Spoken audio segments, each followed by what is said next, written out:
17 News got its first look at Weedpatch State Park today. It looks exactly like the old Sunset Labor Camp historical site, except a couple of state park rangers were on hand to talk about tentative plans for its development. Anyway, they want your help to make it happen. 17's Robert Price was there. Welcome to the Weedpatch State Park.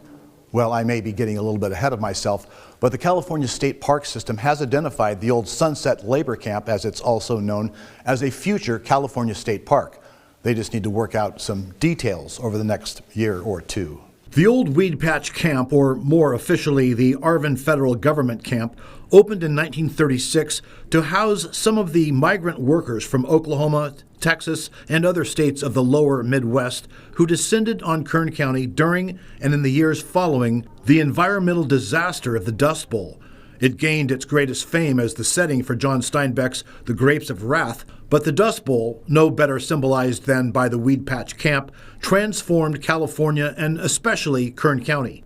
Now the Weedpatch Camp, a symbolic incubator of Okie culture, is in line, along with two other Central Valley locations, to become a California state park.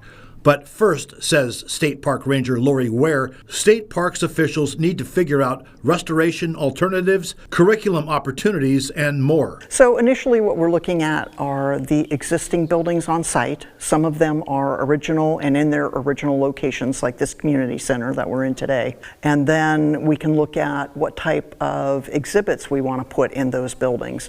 Then beyond that, we could identify future possibilities. The Sunset Camp is still an active labor camp.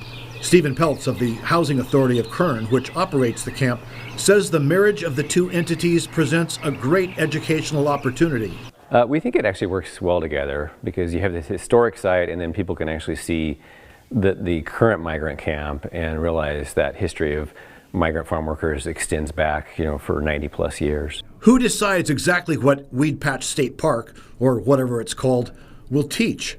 We, the collective descendants of Kern County Okies, will help, according to Russ Dingman, superintendent of the State Park System's Great Basin District. Our source of information is always going to come from the community and descendants. They really have a valued input. Dingman says those who'd like to share their ideas about what Weedpatch State Park ought to look like need to keep an eye out for announcements about feedback opportunities.